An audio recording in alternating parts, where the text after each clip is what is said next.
A'udhu billahi minash shaitanir rajim. Bismillahir Rahmanir Rahim. Dear student, Assalamu alaikum wa rahmatullahi wa barakatuhu.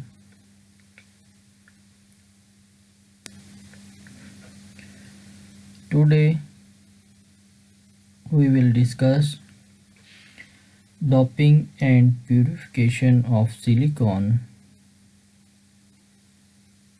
of course Inorganic Material Chemistry, course code CAM 3115, and this is our last chapter, designing and characterization.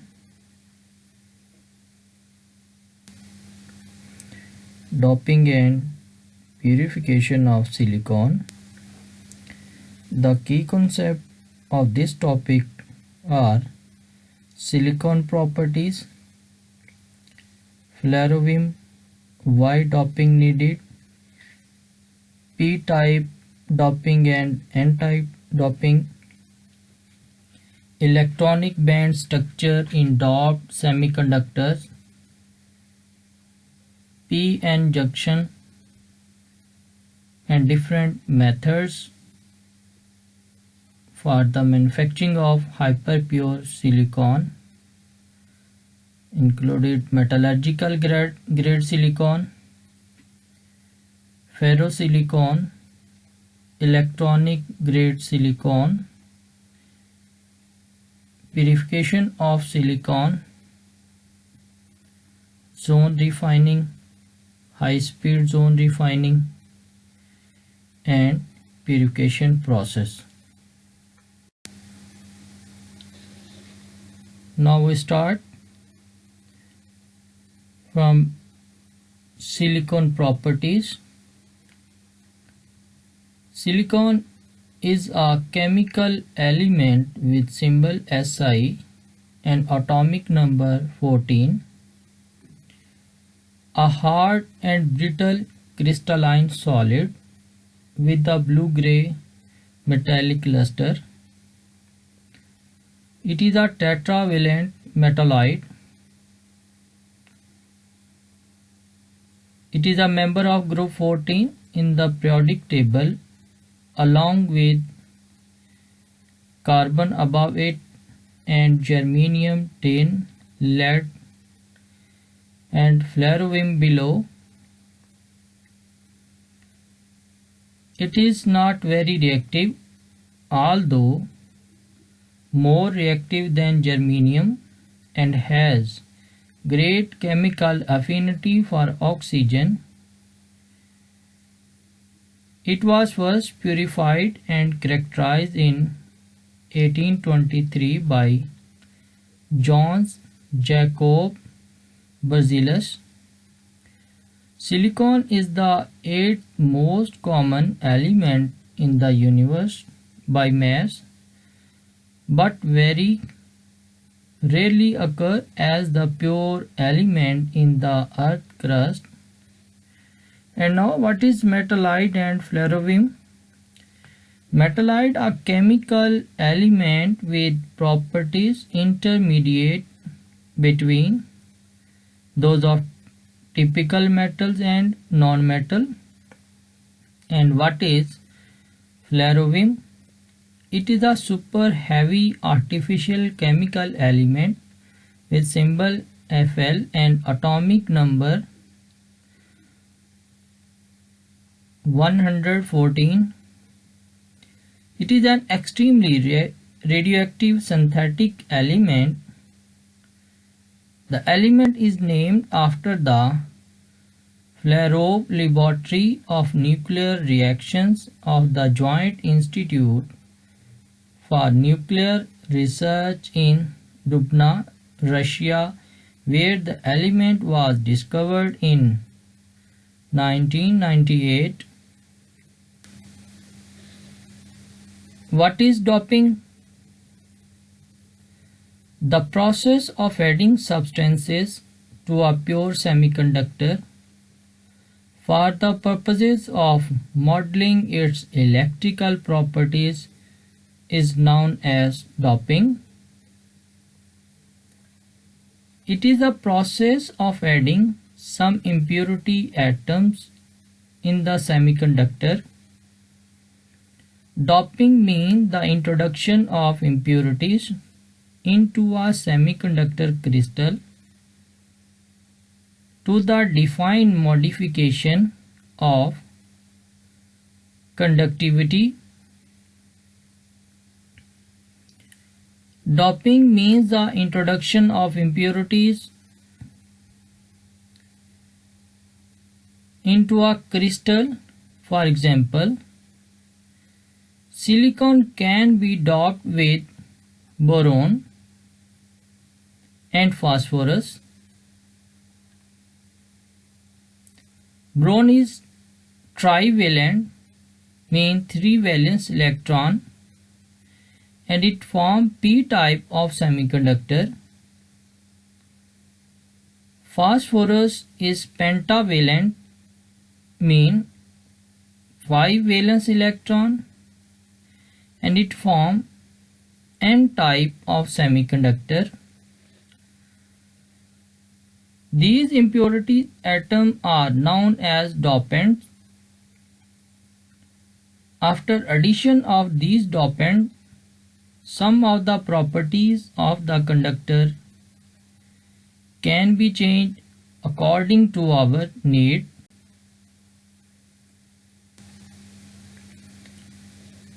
This is a schematic diagram of n-type semiconductor, and this is the schematic diagram of p-type semiconductor.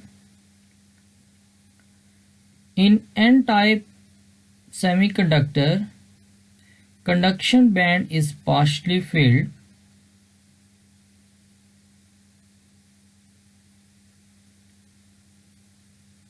And we dope with phosphorus.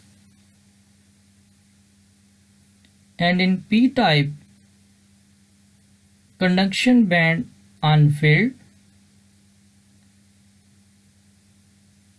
and we dope silicon with aluminium.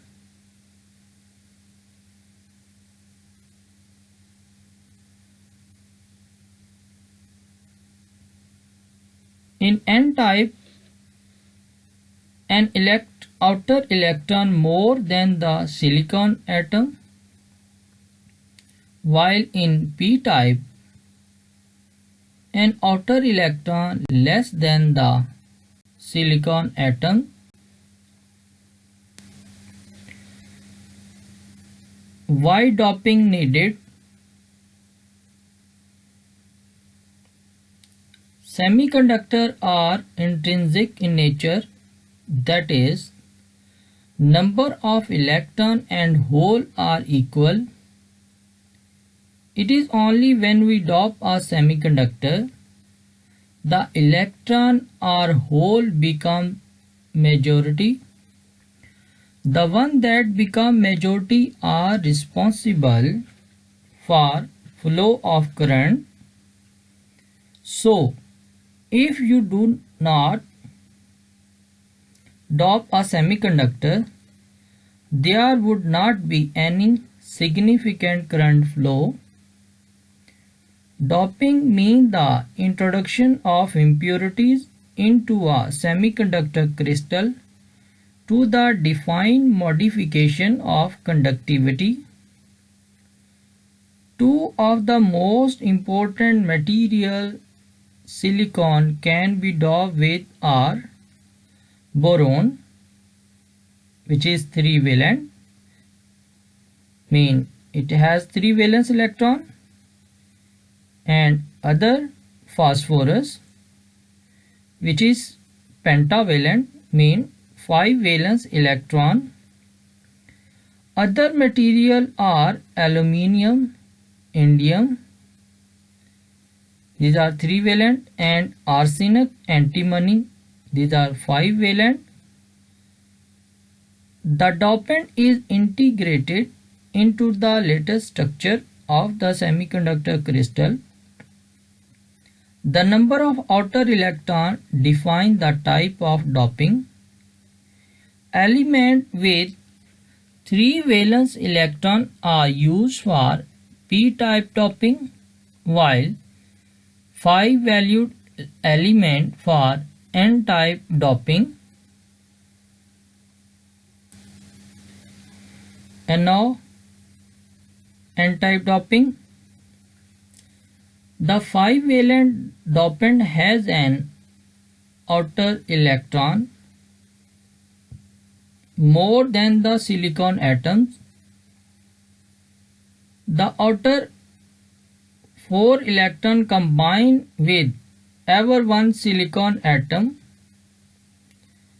while the 5th electron is free to move and serve as charge carrier. This free electron requires much less energy to be lifted from the valence band into the conduction band than the electron which cause the intrinsic conductivity of silicon. The dopant which emits an electron is known as an electron donor. The dopants are positively charged by the loss of negative charge carriers and are built into the lattice. Only the negative electron can move. Doped semi-metal whose conductivity is based on free electron are n-type are n-doped.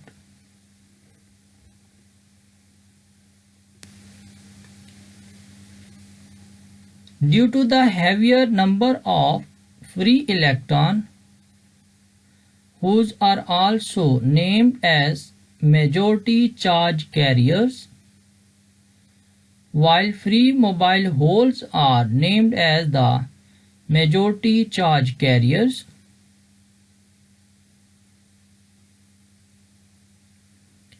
Arsenic is used as an alternative to phosphorus because its diffusion coefficient is lower. This means that the dopant diffusion during subsequent processes is less than that of phosphorus, and thus the arsenic remains at the position where it was introduced into the lattice originally. And what is diffusion coefficient? The quantity of a substance that in diffusing from one region to another passes through each unit of cross section per unit of time when the volume concentration gradient is unity. The whole picture of n-type semiconductor is shown in this diagram.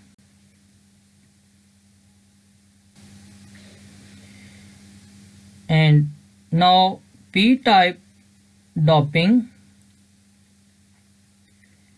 In contrast to the free electron, due to doping with phosphorus, the 3-valent dopant effect is exactly the opposite.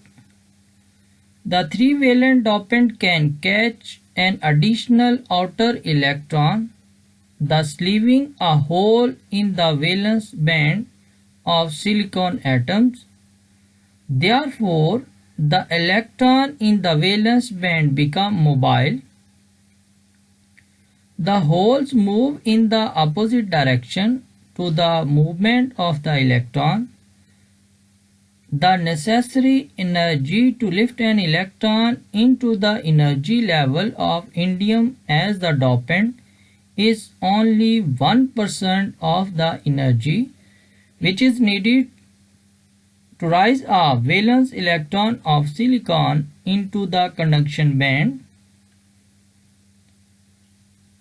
With the inclusion of an electron, the dopant is negatively charged. Such dopant are called acceptor. Again, the dopant is fixed in the crystal lattice. Only the positive charge can move. Due to positive hole, these semiconductors are called p-conductive or p-doped. Analog to n-doped semiconductor, the holes are the majority charge carriers. Free electrons are the minority charge carriers.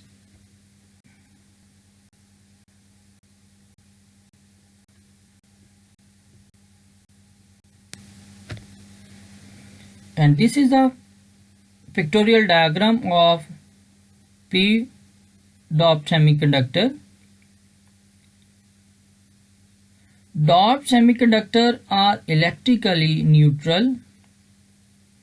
The terms N and p-type doped do only refer to the majority charge carriers.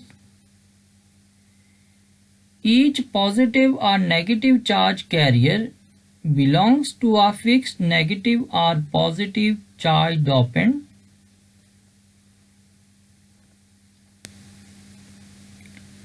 And now electronic band structure in doped semiconductor. By the introduction of a dopant with 5 outer electrons in n-doped semiconductor, there is an electron in the crystal which is not bound and therefore can be moved with relatively little energy into the conduction band. Thus, in n-doped semiconductor, the donor energy level is close to the conduction band edge. The band gap to overcome is very small. Analog, through introduction of a 3-valent dopant in a semiconductor, a hole is available which may be already occupied at lower energy by an electron from the valence band of the silicon. For p-doped semiconductor, the acceptor energy level is close to the valence band as shown in the following diagram of N semiconductor and P semiconductor. And what is p-n junction? When we place p-type and n-type semiconductor in contact with one another, a p-n junction is formed as shown in this diagram. p-n junctions are basic component of most common electrical devices. While semiconductor doped with either n-type dopant or p-type dopant are better conductors than intrinsic semiconductor, interesting properties emerge when p and n-type semiconductor are combined to form a p-n junction.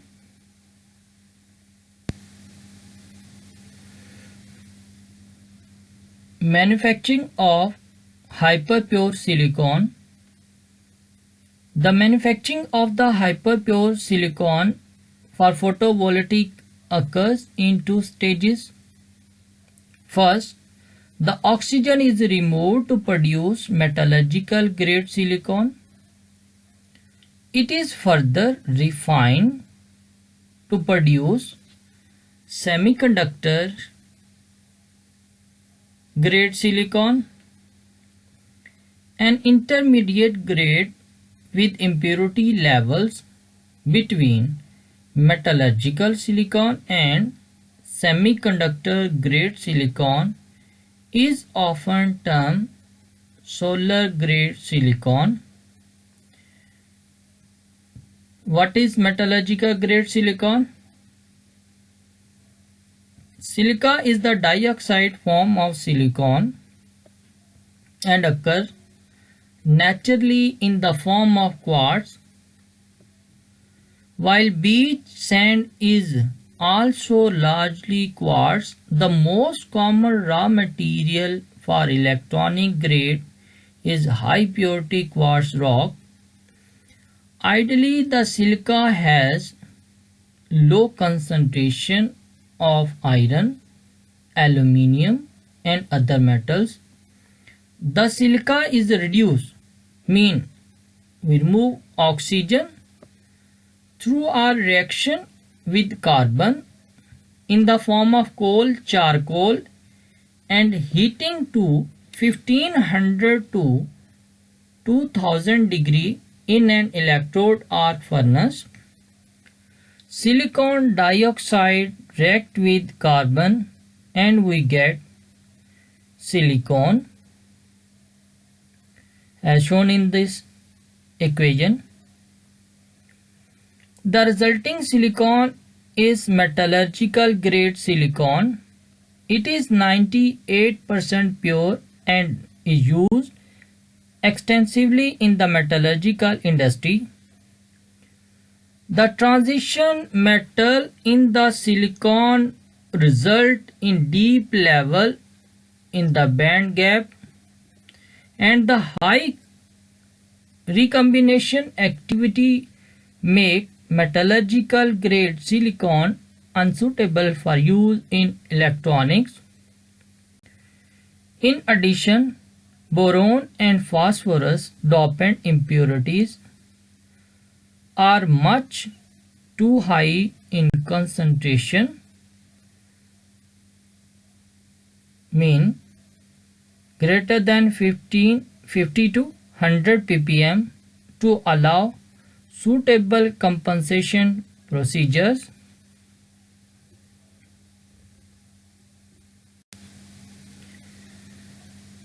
Ferrosilicon, that is 98 to 99% pure silicon. An even greater production of silicon is in the form of ferrosilicon that is manufactured using a similar process to that described above, but is done in the presence of iron.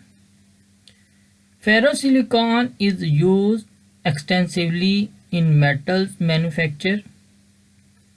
It is 98 to 99% pure with the major contamination of carbon, alkali earth and transition metals and hundreds of ppm of boron and phosphorus. What is ppm? ppm is part per millions.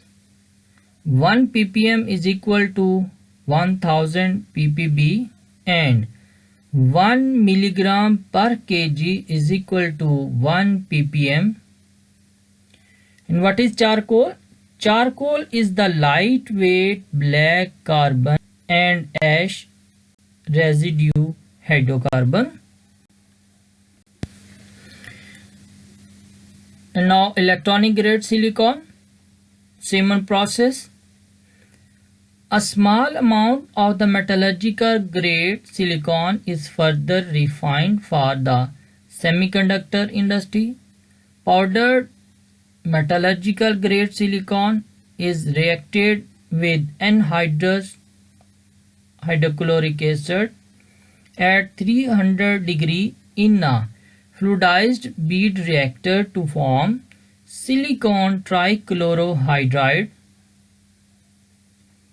During this reaction, impurities such as iron, aluminium and boron react to form their halides.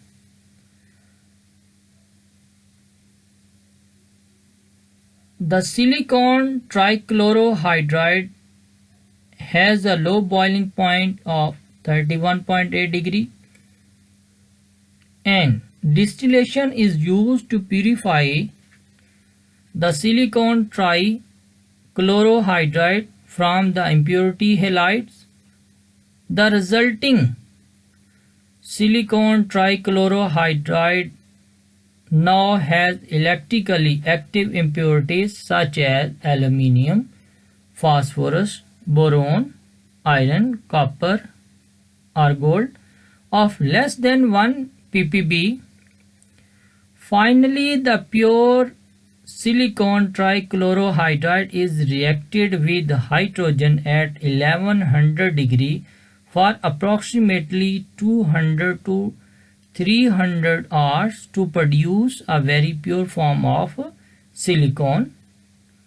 The reaction takes place inside large vacuum chamber and the silicon is deposited onto thin polysilicon rod, small grain size silicon, to produce high purity polysilicon rod of diameter 150 to 200 millimeter.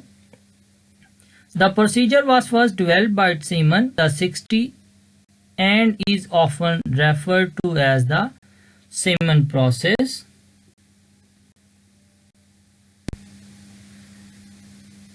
Now we will discuss purification of silicons. Silicon is always found contaminated or in impure form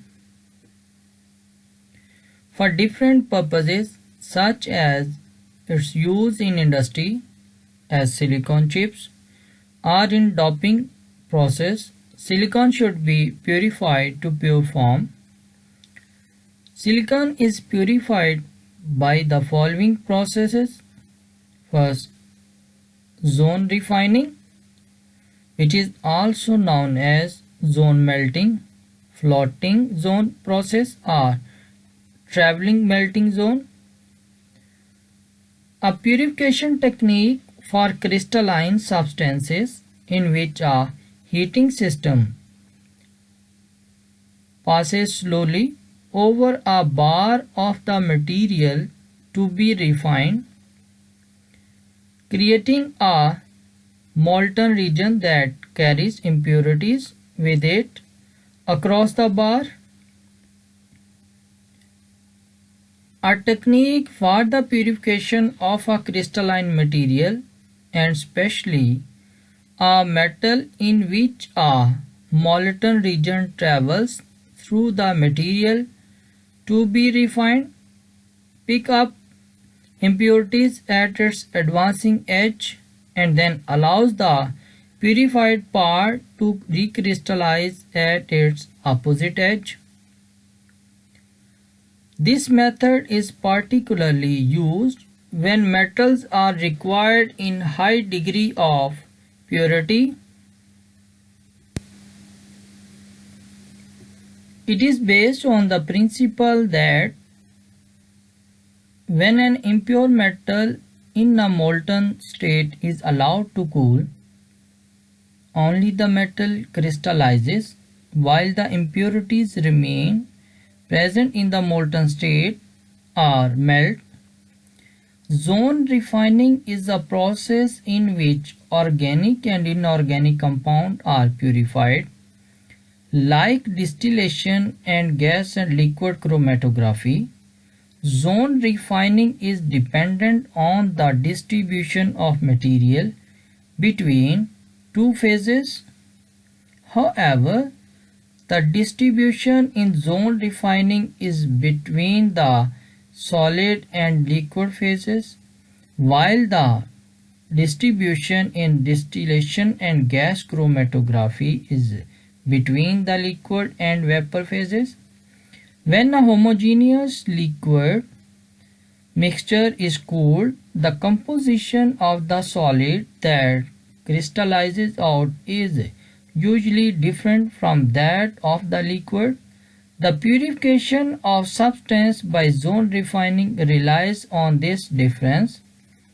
Zone refining was developed in 1952 by William J. Fenn at the Metallurgical Research Department of Bell Telephone Laboratories to purify material used in the semiconductor industry. Fenn found that by passing a molten zone down a rod of silicon or germanium. He could cause the impurities to remove in the direction of the molten zone. Repeating this process multiple times reduce the impurities in the main part of the rod to a few parts per billion and then concentrate them at the end of the rod as shown in this diagram. High speed zone refining.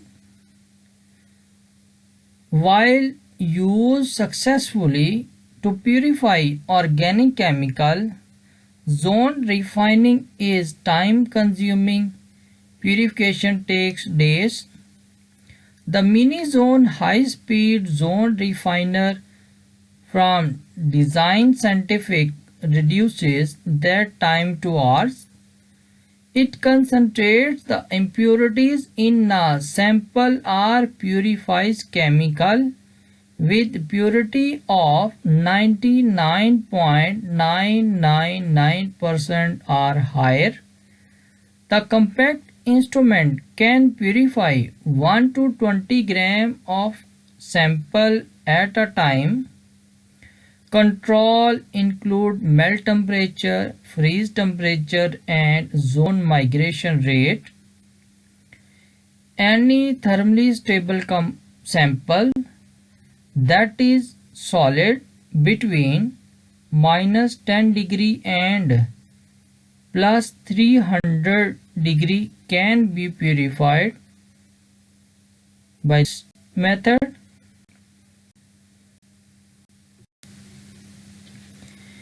Purification process.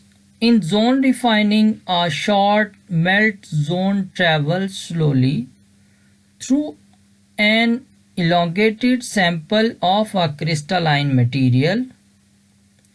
A molten zone traversing a solid sample has two liquid-solid interfaces, a melting interface and a freezing interface.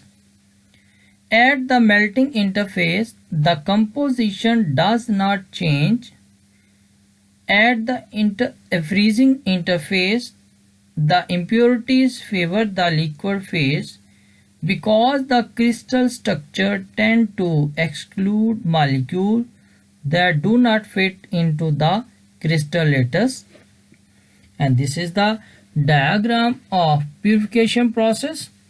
Passing the molten zone through the sample many times concentrate the impurities at one end, leaving the opposite end highly purified.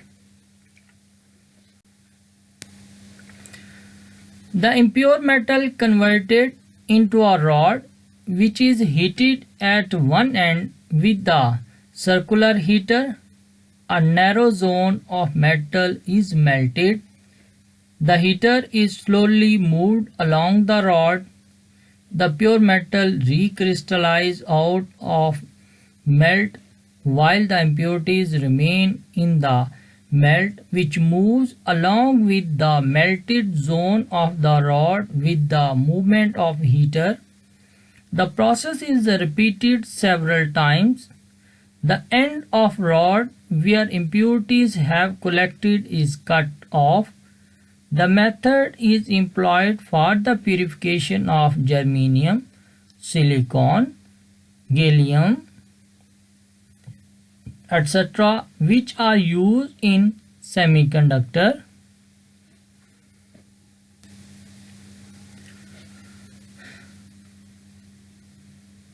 Student, these are assignment.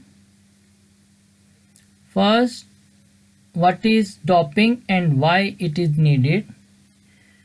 Differentiate between N and P doping with suitable diagrams. And the second one is write a brief note on metallurgical and semiconductor grade silicon. Dear student, if you have any question, you can send me your question 24/7 at my email ID maslamchemist@hotmail.com. Thank you so much. Allah Hafiz.